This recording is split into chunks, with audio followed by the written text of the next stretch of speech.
Hello everyone, welcome back to my channel. আমি শৈলী, তোমরা দেখছো শৈলীজ ডেলি ব্লগ। গুড মর্নিং সবাই। আজকের ভিডিওটা হতে চলেছে ভীষণ ইন্টারেস্টিং, তাই সকলকে বলবো স্কিপ না করে অবশ্যই ভিডিওটা দেখো। আর আজকের দিনের শুরুটা হোক ঠিক এমন করে। প্রতিদিনের মতো আজও বাসুই আমাকে ছেড়ে দিচ্ছে মামার বাড়িতে, তার কারণ হচ্ছে খুব শিগগিরই জানতে পারবে। আজকে হচ্ছে যাব একটা জায়গায়, তার আগে প্রতিদিনের মতোই বাসু আমাকে হচ্ছে ওখানে ছেড়ে দিয়ে চলে গেছে। যাব মামার বাড়িতে, খাবো, চলেও এসেছে, এই যে খাবো, খেয়ে দিয়ে তারপরে ড্রেস চেঞ্জ করে বেরোবো। তো কোথায় যাব একটু পরে বলছি।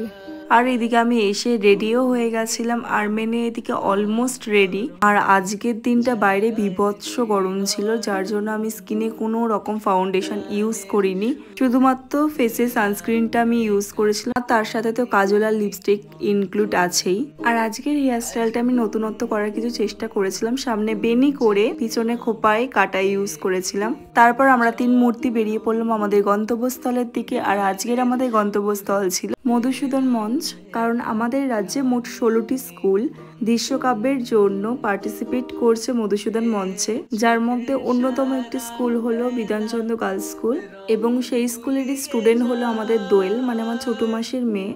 ওর লাইফের ফার্স্ট নাটক দেখে ওকে উৎসাহিত করতে উপস্থিত হয়েছিলাম আমি, মামি আর মেনে। আসলে এর আগে আমি কোনোদিনও মধুসূদন মঞ্চে আসিনি, যার জন্য রাস্তাটা বুঝতে আমাদের একটু সমস্যা হয়েছিল। ট্রেনে না গিয়ে আমাদের অটোতে গেলে একটু সুবিধাই হতো। আর এদিকে আমরা দোলদের নাটক শুরু হওয়ার আগেই চলে এসেছিলাম। এদিকে দোলদের নাটক শুরু হওয়ার কথা ছিল একটা, তারপর সবাই মিলে থিয়েটারের ভেতরেই ঢুকে গেলাম।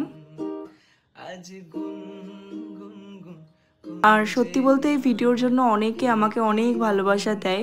দুর্ভাগ্যবশত আমি সেই ভালোবাসার কদর করতে জানি না, ভিডিও তো পোস্টই করতে পারি না। আর কদিন ধরে জানি না কি হয়েছে, একদম ফেসবুকে রিচ কমেই গেছে। ইতিমধ্যে যতটুকু ডলার আমার জমেছিল তার মধ্যে অনেকটাই কমে গেছে। জানি না কার কার আমার মতো সেম প্রবলেম হচ্ছে। তারপর শুরু হয়ে গেছিল নাট্যকার লীলা মজুমদারের রচিত নাটক আলো। আর দোলদের নাটকটা স্টার্ট হয় 1টা নাগাদ আর শেষ হয়েছিল ওই 1:30টা নাগাদ। তো তারপরে ছিল লাঞ্চ টাইম, যার জন্য আবারও আমরা থিয়েটার থেকে বেরিয়ে গেছিলাম, কারণ থিয়েটারের ভেতরে কোনো কিছু খাওয়া অ্যালাউ ছিল না। তারপর আমরা বাইরে চলে এলাম, কারণ থিয়েটারের ঠিক পিছনে একটি রুম ছিল, যেখানে আমরা সবাই একসাথে বসে লাঞ্চ করব বলে যাচ্ছিলাম। আর আগে থেকেই ঠিক করা ছিল সবাই একসাথে টিফিন করব, সেই জন্য সকলে সবার বাড়ি থেকে অল্প অল্প করে টিফিন এনেছে। মামি এনেছিল চাউমিন, মাসি এনেছিল সুজি। আর এদিকে মেনে আর আমি বেরিয়ে পড়েছিলাম লাঞ্চ করে বাইরে, তার কারণ কিছু পোর্ট্রেট ক্যাপচার করতাম। থিয়েটারে একদম পাশেই ছিল এত